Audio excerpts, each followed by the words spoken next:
எங்களை பரிசுத்தம் உள்ள நல்ல எங்கள் அன்பு தகப்பனே, இந்த ஆசீர்வதிக்கப்பட்ட இந்த நல்ல நாளில் ஆண்டவரே உம்முடைய கிருபையால் இந்த இடத்துல எங்களை கொண்டு வந்ததுக்கு உமக்கு நன்றி. உம்முடைய கிருபையால் எங்களுக்கு சுகம் கொடுத்து இந்த இடத்துக்கு கொண்டு வந்ததுக்கு உமக்கு நன்றி. உம்முடைய கிருபைதாராக எங்களை இதுவரை தாங்கி வழிநடத்தது. நாங்கள் மரண பள்ளத்தாக்கில் சென்ற போதெல்லாம் வழிநடத்தி எங்களை சுகம் கொடுத்த உம்முடைய கிருபைக்காக உமக்கு நன்றி அப்பா. செய்தி வேலையில் கூட இந்த எங்களோடு கூட இருங்க, எங்களை மறித்து வெளிப்படுங்க அப்பா. இயேசு கிறிஸ்து மூலம் ஜெபம் கேளும் ஜீவனு நல்ல பிதாவே, ஆமென். அல்லேலூயா. பிரசங்கி 7ஆம் அதிகாரம் 8ஆம் வசனத்தை நம்ம வாசிக்க கேட்போம். ஒரு காரியத்தின் துவக்கத்தை பார்க்கிலும் அதன் முடிவு நல்லது, பெருமை உள்ளவனை பார்க்கிலும் பொறுமை உள்ளவன் உத்தமன் என்று சொல்லப்படுகிறது. ஒரு காரியத்தின் துவக்கத்தை பார்க்கிலும் அதன் முடிவு நல்லது, பெருமை உள்ளவனை பார்க்கிலும் பொறுமை உள்ளவன் உத்தமன் என்று சொல்லப்படுது. அருமையான தேவ ஜனமே, ஒருவேளை பொறுமை உள்ளவன் உத்தமன், பொறுமை உள்ளவன் உத்தமன். பொறுமையாக நாம் வாழும்போது உத்தமனாக மாற முடியும். ஒரு பொறுமை, அதான் அந்த வேத வசனத்தில் தெளிவாக சொல்லப்படுகிறது, பொறுமை உள்ளவன் உத்தமன் என்று சொல்லப்படுகிறது. யாக்கோபு 5ஆம் அதிகாரத்தில் அங்கே வேத வசனம் சொல்லப்படுகிறது. யாக்கோபு 5ஆம் அதிகாரத்தில் 11ஆம் வசனத்தை வாசிக்க கேட்போம். யாக்கோபு 5:11. இதோ படிங்க பார்க்க. இதோ பொறுமையாய் இருக்கிறவர்களை பாக்கியவான்கள் என்கிறோமே. யோபின் பொறுமையை குறித்து நீங்கள் கேள்விப்பட்டிருக்கீர்கள், முடிவையும் கர்த்தர் மிகுந்த உருக்கமும்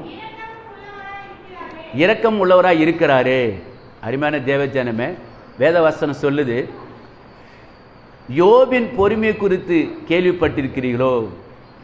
கர்த்தருடைய செயலின் முடிவை கண்டிருக்கிறீர்கள். கர்த்தர் மிகுந்த உருக்கமும் இரக்கம் உள்ளவராய் இருக்கிறார். அப்போ யோபுடைய பொறுமை குறித்து நாம் கேள்விப்பட்டிருக்கிறோம். யோபு எப்பேற்பட்டவன் நம்ம எல்லாருக்குமே தெரியும். யோபு 1ஆம் அதிகாரத்தில் 1ஆம் வசனத்தில் சொல்லப்படுகிறது, யோபு எப்பேற்பட்டவன்? அவன் உத்தமனும் சன்மார்க்கனும் கர்த்தர் தேவனுக்கு பயந்து பொல்லாப்புக்கு விலகிற ஒரு மனுஷனாக இருந்தான். அந்த யோபுடைய அவனுடைய பொறுமை குறித்து நம்ம பார்க்கும்போது, ஒருவேளை அவனுக்கு இருந்த ஆடு மாடுகள் ஒட்டகம் எல்லாம் இறந்து போயின, வேலைக்காரர்கள் இறந்து போயிட்டாங்க. அவனுடைய சரீரத்தில் முழுதும் கொப்பளம், எரி கொப்பளம், அந்த வாதையினால் அவன் பாதிக்கப்பட்டிருந்தான். வேத வசனம் சொல்லுது, யோபு 1:22, இவள் எல்லாவற்றிலும் யோபு பாவம் செய்யவில்லை, தேவனை பற்றி குறை சொல்லவும் இல்லை. அவன் மனைவியை திட்டுறாங்க, என்ன நீ கடவுள்னு சொல்லி நீ உத்தமத்தில் உறுதியாக நிற்கிறாயே, தேவனை தூஷித்து நீ ஜீவனை விடு அப்படி சொல்றாங்க. அப்படி யோபுக்கு ஒருவேளை அவனை எல்லாவற்றையும் இழந்தான், சரீரத்தில் வியாதி, ஆனாலும் அவன் பொறுமையாக இருந்தான். மனைவி ஒரு பக்கம் பேசினா கூட அவன் பொறுமையாக அவன் இருந்தான். அவன் துக்கம் மகா கொடிய துக்கமாக இருந்தது. அவன் துக்கம் மகா கொடிய துக்கமாக இருந்தது என்று சொல்லப்படுகிறது. யோபு 42ஆம் அதிகாரத்தில் நீங்கள் பார்த்தீங்கன்னா அங்கே தேவனே சொல்றாரு, யோபுடைய நண்பர்களை பார்த்து, நீங்கள் நிதானமாக பேசவில்லை அப்படின்னு சொல்றாரு. யோபு 42ஆம் அதிகாரத்தில் நீங்கள் பார்த்தீங்கன்னா யோபு அவன் நண்பர் கர்த்தர் யோபு ஒரு நண்பர்களை பார்த்து சொல்றாரு, கர்த்தர் தேமானியான எலிப்பாசை நோக்கி, உன்மேலும் உன் 2 சிநேகிதர் மேலும் எனக்கு கோபம் மூழ்கிறது. என் தாசனாகிய யோபு பேசினது போல நீங்கள் என்னை குறித்து நிதானமாய் பேசவில்லை. அப்போ ஆண்டவர் சொல்றாரு, நீ யோபு கிட்ட போங்க, அவன் உங்களுக்காக அவன் வேண்டுதல் செய்வான் அப்படின்னு சொல்லி ஆண்டவர் நண்பர்களை அனுப்பினார். அவ்வளோ பாடுகள், அவ்வளோ உபத்திரம் அவனுக்கு வந்தது. ஆனால் அவன் பொறுமையாக தான் அவன் இருந்தான். அவன் நண்பர்களை பேசுனது போல் அவன் பேசலை, அவன் பொறுமையாக இருந்தான். ஆண்டவர் சொல்றாரு, நான் அவன் முகத்தை பார்த்து, யோபு 42:8 சொல்றாரு, நான் அவன் முகத்தை பார்த்து உங்களை புத்தினத்து தக்கதாக நடத்தாதிருப்பேன். என் தாசனாகிய யோபு பேசினது போல் நீங்கள் என்னை குறித்து நிதானமாய் பேசவில்லை என்று மறுபடியும் சொல்றாரு. அப்போ அவருடைய நண்பர்கள் கூட அவங்க ஒரு மாதிரி பேசினாங்க, ஆனால் யோபு மாத்திரம் பொறுமையாக இருந்தான். அதனால்தான் ஆண்டவர் பாருங்க, யோபுடைய நிலைமையை நீங்கள் பார்க்கும்போது அவனை இரட்டத்தினே அவனை ஆசீர்வதித்தார். யோபு 42:12 சொல்றாரு, கர்த்தர் யோபுடைய முன்னிலையும் பார்க்கிலும் அவன் பின்னிலுமை அவரை ஆசீர்வதித்தார். 14,000 ஆடுகளும் 6,000 ஒட்டகளும் 6,000 ஒட்டகளும் 1,000 ஏறுகளும் 1,000 கழுதைகளும் அவனுக்கு உண்டாயின என்று சொல்லப்படுகிறது. அருமையான தேவ ஜனமே, ஒருவேளை அவன் பொறுமையாக இருந்ததுனால அந்த ஆசீர்வாதத்தை பெற்றுக்கொண்டான். கர்த்தனை அவன் இரட்டத்தினே அவனை ஆசீர்வதித்தார். நம் பொறுமையாக இருக்கும்போது ஆசீர்வாதத்தை நம்ம பெற முடியும். ஆசீர்வாதத்தை நம்ம குடும்பத்துக்கு வரும், நம்முடைய பிள்ளைகளுக்கு வரும். பொறுமையாக நாம் இருக்க வேண்டும். சங்கீதம் 40:1 சொல்றாரு, நான் கர்த்தருக்காக பொறுமையுடன் காத்திருந்தேன், அவர் என்னிடமாய் சார்ந்து என் கூப்பிடுதலை கேட்டார். பொறுமையாக நீங்கள் ப்ரேயர் பண்ணுங்க. ஒரு திருமண காரியமாக இருக்கலாம், இல்லை குழந்தை பாக்கியமாக இருக்கலாம், இல்லை வீடு கட்டு நினைக்கிறீங்களா, நீங்கள் பொறுமையாக கர்த்தருக்காக காத்திருந்து அவர் சமூகத்தில் நீங்கள் ஜெபித்து பாருங்க. கர்த்தர் உங்களுக்கு அற்புதம் செய்வார், வீட்டை கட்டி கொடுப்பார். கர்த்தருக்கான பொறுமையுடன் காத்திருந்தேன், அவர் என்னிடமாய் சார்ந்து என் கூப்பிடுதலை கேட்டார். நம்ம ஊருக்கும் பக்கத்தில் ஒரு மகளுக்கு ஜெபிக்க போயிருந்தேன். அந்த மகளுக்கு பாருங்க, ஒரு 6-7 வருஷமாக திருமணமே நடக்கலை. ஆனால் ஆண்டவர் சமூகத்தில் பொறுமையாக காத்திருந்து ஜெபித்தாங்க பாருங்க. ஒரு மாதத்துக்குள்ளாக அந்த மகளுக்கு பெங்களூர்லேருந்து நல்ல ஒரு மகனை கொடுத்தாரு. திருமணம் நல்லமாக நடந்து முடிந்தது. கர்த்தருக்காக பொறுமையுடன் காத்திருந்தேன், அவர் என்னிடமா சார்ந்து என் கூப்பிடுதலை கேட்டார். அப்போ ஆண்டவர் சமூகத்தில் நம்ம பொறுமையாக இருந்து நம்ம ஜெபிக்கும் போது கர்த்தர் நம்மளை அற்புதம் செய்வார். நம்ம ஜெபத்துக்கு அவர் பதில் கொடுப்பார். மோசே பாருங்க, என்னாகமம் அதிகாரத்தில் 12ஆம் அதிகாரத்தில் நீங்கள் பார்த்தீங்கன்னா, மோசேக்கு விரோதமாக ஒருவேளை மீரியாமும் ஆரோனும் அவங்க விரோதமாக பேசுவாங்க. அப்போ ஆண்டவர் சொல்றாரு, மீரியாமும் ஒருவேளை ஆரோனு கூப்பிட்றாரு, நீங்கள் என் சமூகத்தை இங்கே வாங்க, என்னிடத்தில் வாங்க, என் தாசனாகி யோபு பற்றி நீங்கள் என்ன பேசுகிறீங்க அப்படி சொல்லி என்னாகமம் 12ஆம் அதிகாரத்தில் அங்கே வேதவசனம் சொல்லுது பாருங்க. என்னாகமம் 12 எத்தியோப்பிய தேசத்து ஸ்திரியாகிய மோசேயை விவாகம் பண்ணினபடியினால் மீரியாமும் ஆரோனும் அவன் விவாகம் பண்ணின எத்தியோப்பிய தேச ஸ்திரி நிமித்தம் அவனுக்கு விரோதமாக பேசுகிறாங்க. அப்போ தான் ஆண்டவர் சொல்றாரு, கர்த்தர் மோசையை கொண்டு மாத்திரம் பேசினாரா, எங்களை கொண்டும் மாத்திரம் பேசினார், எங்களை கொண்டும் அவர் பேசினதில்லையா என்றார்கள். அப்போது இந்த ஆரோனும் மீரியாமும் மோசைக்கு விரோதம் பேசுகிறாங்க. உங்களை கொண்டு தான் ஆண்டவர் பேசுவாரா, எங்களை கொண்டும் பேசுவாங்க அப்படி சொல்லி மோசைக்கு விரோதமாக அவங்க பேசுகிறாங்க. அப்படி பேசும்போது வசனம் வருது 3ஆம் வசனத்தில், மோசே ஆனவர் பூமியில் உள்ள சகல மனிதரும் மிகுந்த சாந்த குணமுள்ளவனாக இருந்தான், அவன் பொறுமையாக இருந்தான். அதனால தான் கர்த்தர் ஒரு அவனை கொண்டுதான் இஸ்ரவேல் ஜனங்களை வழி நடத்தும்படியாக ஒரு கிருபை செய்தார். எத்தனையோ அந்த ஜனங்கள் பாருங்க, அந்த ஜனங்களை வழி நடத்தக்கூடிய அந்த பொறுப்பு அவனுக்கு கொடுத்தார். அது கர்த்தர் அவனை கொடுத்து சாட்சி கொடுக்கிறாரு. 7ஆம் வசனத்தில், என் தாசனாக மோசே அப்படிப்பட்டவன் அல்ல, என் வீட்டில் எங்கும் உண்மை உள்ளனாக இருந்தான் என்று சொல்லப்படுது. அப்படி உண்மையாக இருந்தான். கர்த்தர் அவனை கொண்டு பெரிய காரியங்களை செய்தார். அவன் மூலியமாக நிறைய அதிசயங்கள் அற்புதம் செய்தார். ஒருவேளை நம்ம பொறுமையாக இருக்கும்போது நம்மளை கொண்டும் பெரிய காரியங்கள் செய்வார். ஒரு 2 கொரிந்தியர் அதிகாரத்தில் சொல்லப்படுகிறது. 2 கொரிந்தியர் எடுப்போமா, 2 கொரிந்தியர்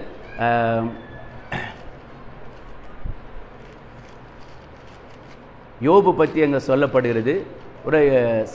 பவுலை பற்றி இங்கே சொல்லப்படுகிறது. எடுங்க 2 கொரிந்தியர் 7ஆம் அதிகாரத்தில், என் பலவீனத்தில் பலன் பூரணமாய் விளங்கும் அப்படின்னு சொல்லி இங்கே வேத வசனம் அங்கே சொல்லப்படுகிறது. அப்போ பாருங்க, யோபு அவனுக்கு ஒரு முள் கொடுக்கப்படும் என்று சொல்லப்படுகிறது.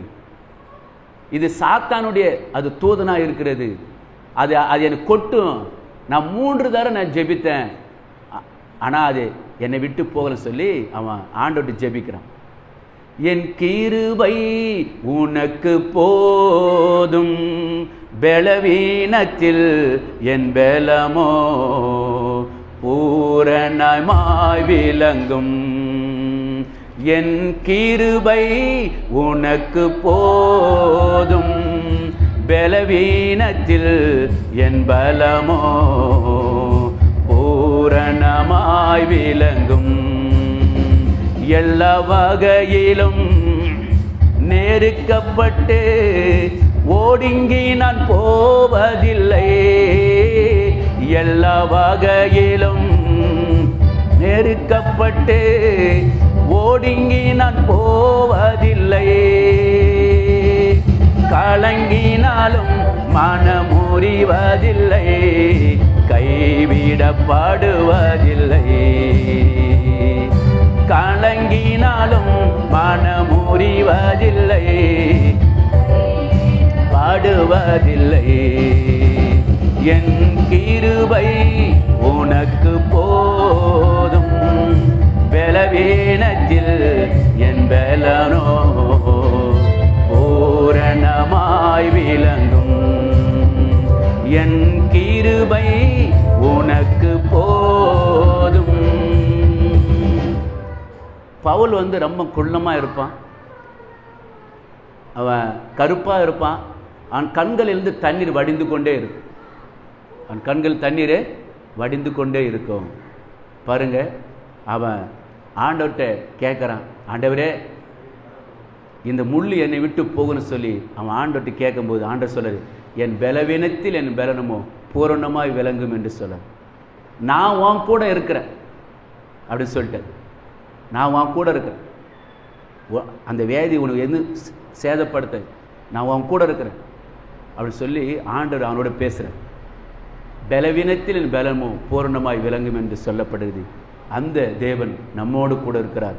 சங்கீதம் 103 ஒருவேளை தாவீது ராஜங்க சொல்ல எடுங்க பக்கம். சங்கீதம் 103 வேதவசனம் சொல்லுது, படிப்போமா? சங்கீதம் 103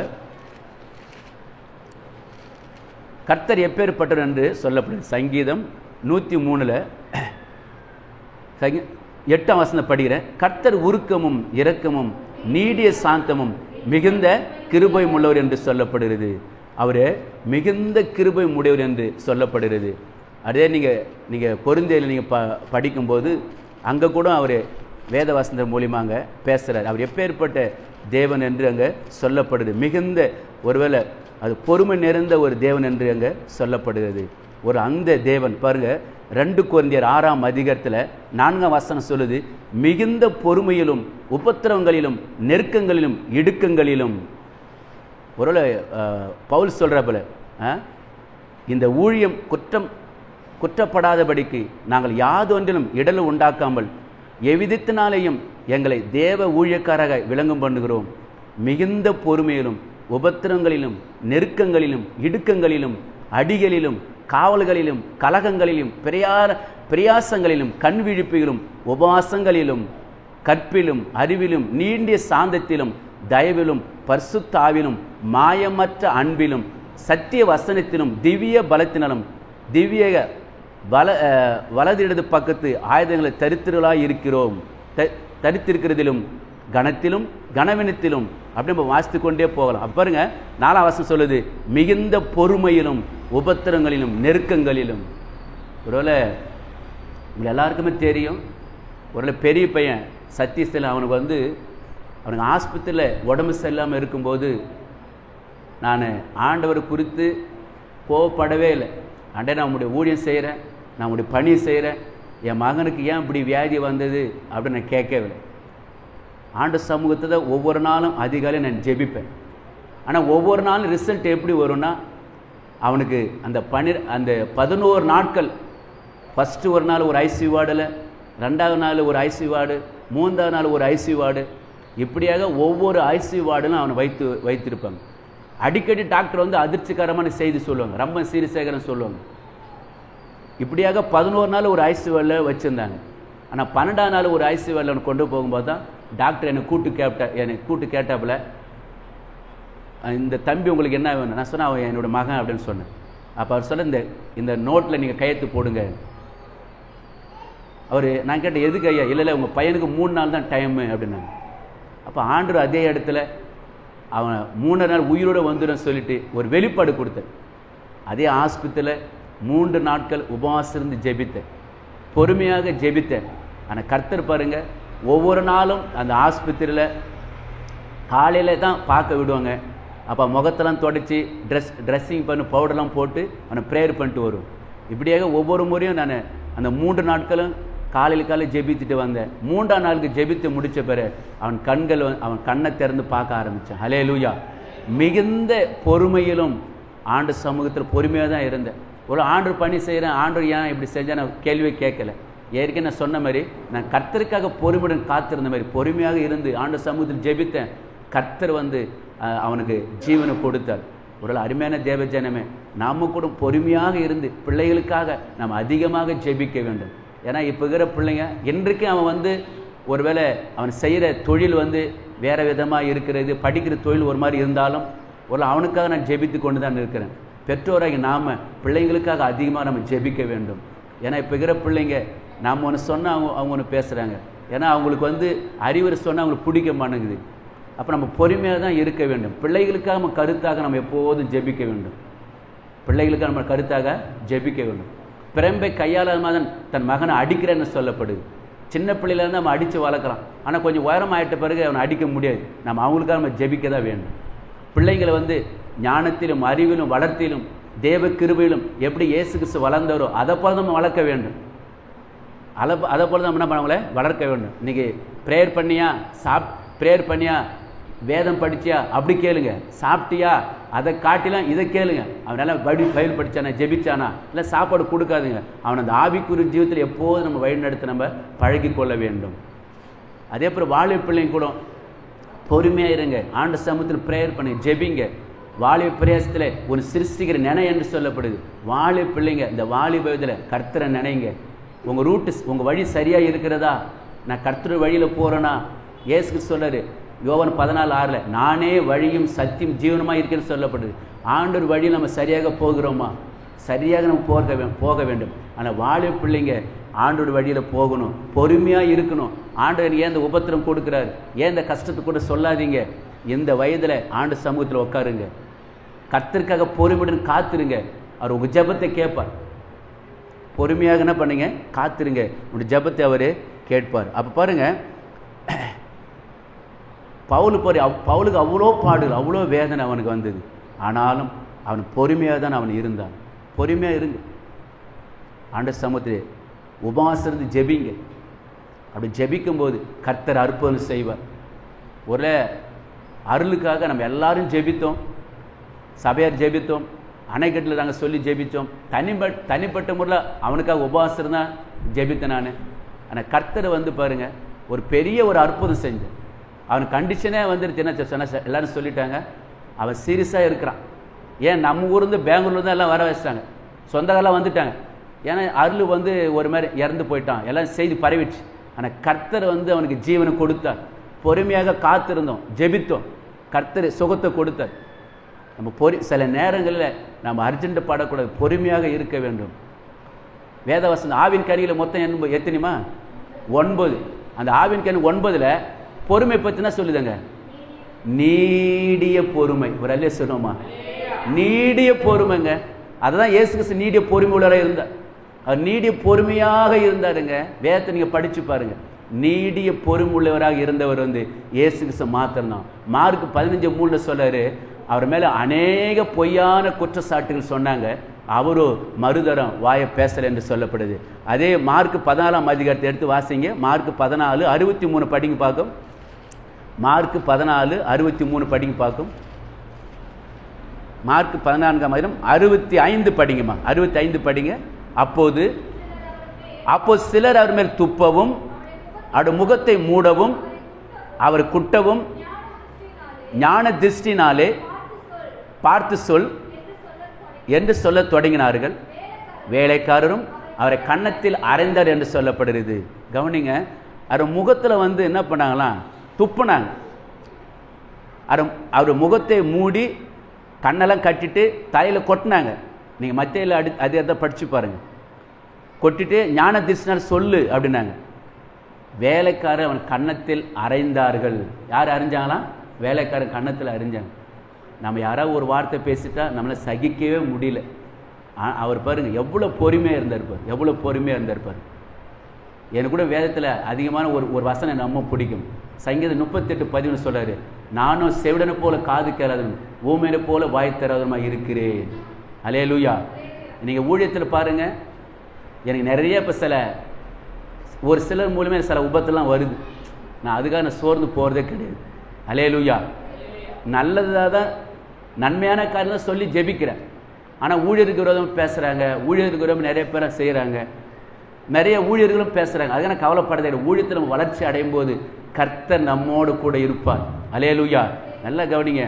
அந்த அதிகமாக நான் பொறுமையாக தான் இருப்பேன்.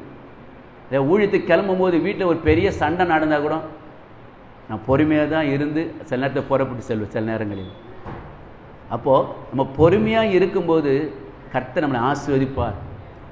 பாருங்க, இயேசு கிறிஸ்து நீடிய பொறுமையுள்ளராக இருந்தார். இரவு நேரத்தில் அவர் விசாரிக்கிறாங்க. எப்போ விசாரிக்கிறாங்க? இரவுல இருந்து விடியற்கால வரையிலும் அவர் விசாரிக்கிறாங்க. பிலாத்துட்டு கொண்டு போறாங்க, ஏரோதுட்டு கொண்டு போறாங்க. ஆனால் அவர் வாயை திறக்கலைங்க. நமக்காக அடிக்கப்பட்டார். ஏசாயா 53 படிச்சு பாருங்க. நமக்கு சமாதானத்தை உண்டு பண்ண ஆக்கின அவர் மேல் வந்ததுன்னு சொல்லப்படுது. அவர் நொறுக்கப்பட்டார்னு சொல்லப்படுது. அவர் முகம் முழுது ரத்தம் வடிந்து. நீங்க ஒவ்வொரு முறையும் ஆண்டவரை நோக்கி பாருங்க. உங்களை யாரை திட்டா கூட, உங்களை யாரை பேசிட்டா கூட ஆண்டவர் நோக்கி பாருங்க. பொறுமையா இருங்க. அப்புறம் நீடிய பொறுமையுள்ளவராக இயேசு கிறிஸ்து இருந்தார். பொறுமையா இருந்தார். விசாரணை நடந்தது. இரவுல இருந்து விடியற் காலையில் விசாரணை நடந்தது. ஆளுக்கு ஒரு கேள்வி கேட்க ஆரம்பிச்சாங்க. அது இல்லாம அவர் சொன்னாங்க, இவர் பைத்தியக்காரன் சொன்னாங்க. இவர்னா மதி மயங்கி போய்கிறாரா அப்படின்னு சொன்னாங்க. இவன் பிசாசில் தலைவன் என்று சொன்னாங்க ஏசாமி. ஆனால் அவர் அமைதியாக தான் இருந்தார். அவர் வாயை பேசவில்லை, ஒரு வார்த்தையுடன் திறக்கலை. ஏசாயா 42:2 சொல்றாரு. அவர் அந்த வசனம் படிங்க. ஏசாயா 42 படிங்க. ஏசாயா 42 வசனம் படிங்க. ஏசாயா 42 அவர் எப்படி இருந்தார் என்று வேத வசனம் அழகாக சொல்லு. ஏசாயா 42 படிங்கம்மா.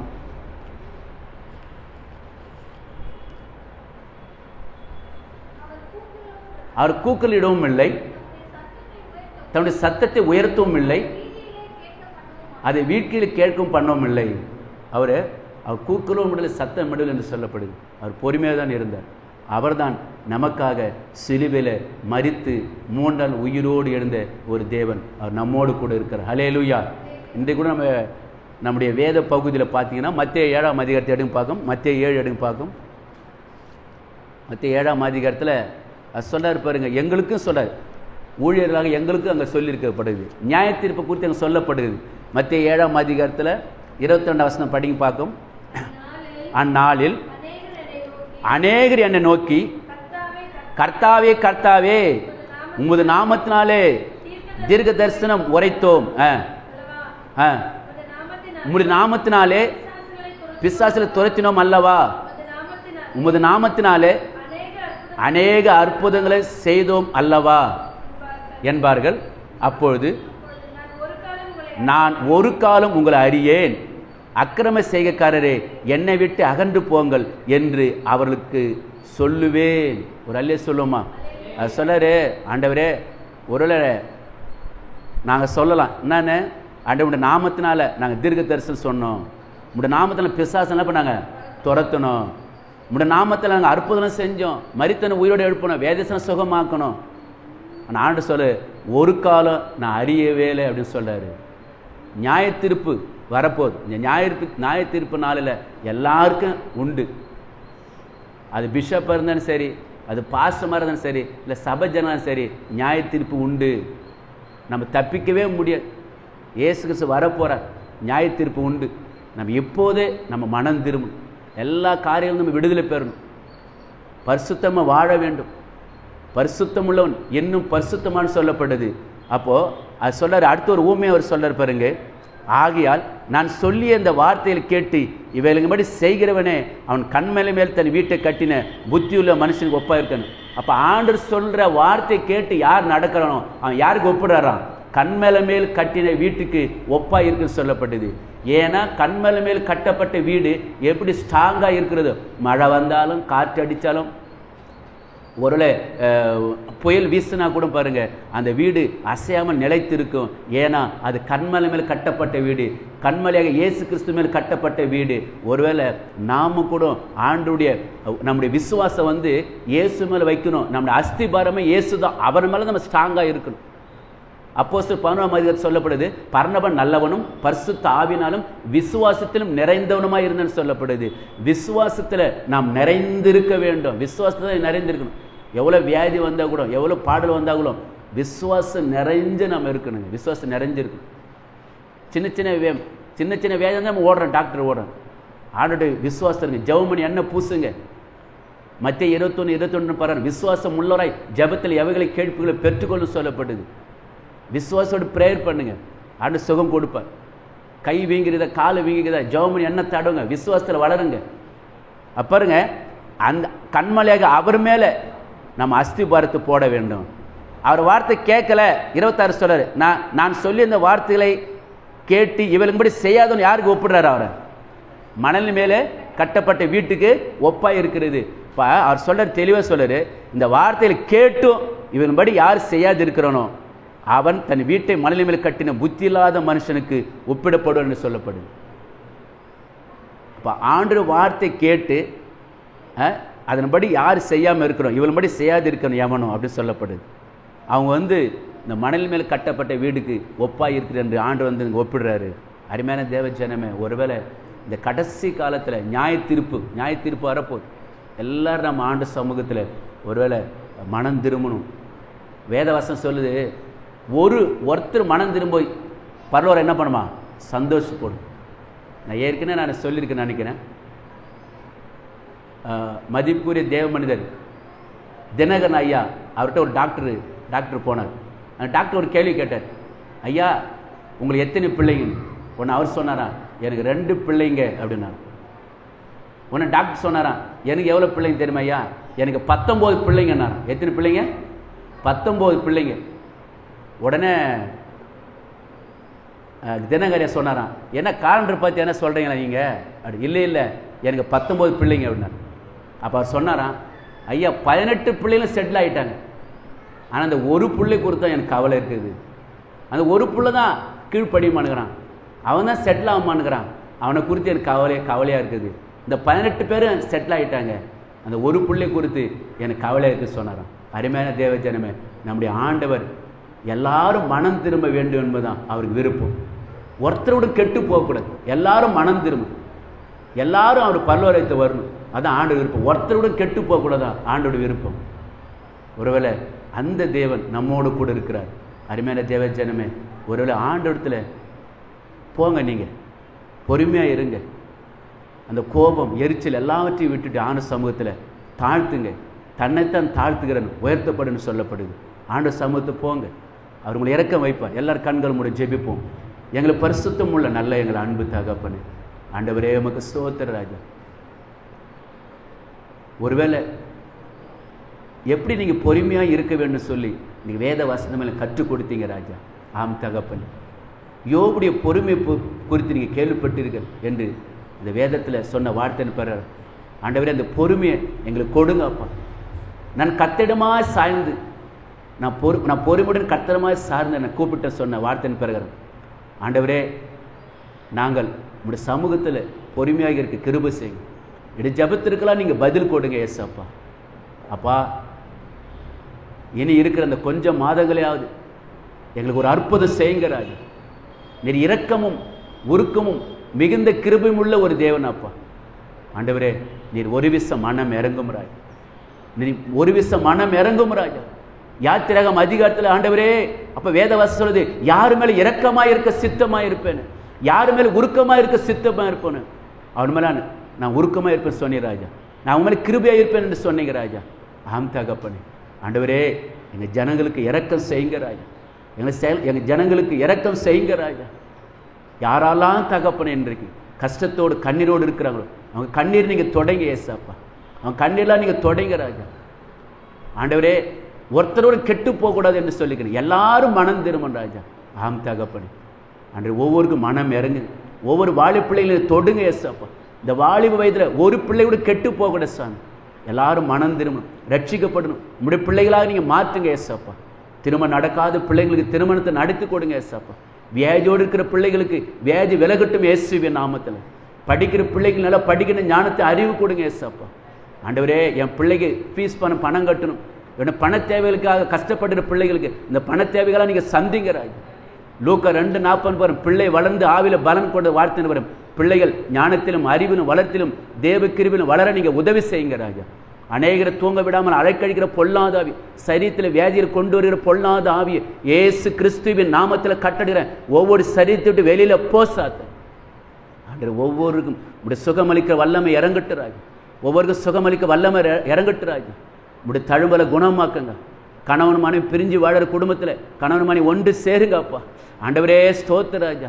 அப்பா, அப்படி பிரிக்க வைக்கிற பொல்லாத ஆவியை இயேசுவின் நாமத்தில் ஒவ்வொரு குடும்பத்தை விட்டு வெளியில போசாத்த. டைவர்ஸ்க்காக அப்ளை பண்ணிருக்கிறீங்களா ஆண்டவரே, அப்பா அந்த டைவர்ஸ்லாம் வேண்டாம், வாபஸ் பெறட்டு ராஜா. கணவன் மனைவி சேர்ந்து வாழ நீங்க கிருபை செய்யுங்க ராஜா. பெற்றோடு கண்ணீரை பாருங்க ராஜா. பெற்றோடு கண்ணீர் நீங்க தொடங்க ராஜா. அப்பா, சங்கீதம் 56:8 என் அலைச்சல்கள் எண்ணிருக்கிறேன், என் கண்ணீர் துருத்தல் எண்ணப்பட்டு சொல்லப்பட்டாங்க. ஜனோட கண்ணீர்லாம் நீங்க தொடங்க, ஒவ்வொருக்கும் அற்புதம் செய்யுங்க ராஜா. ஆண்டவரே உமக்கு ஸ்தோத்திரம் ராஜா. அப்படி செய்ய போறது உமக்கு நன்றி ராஜா. அப்பா, உங்களுடைய கிருபை சமாதானம் எங்கள் அனைவரோடு இருக்கட்டும்.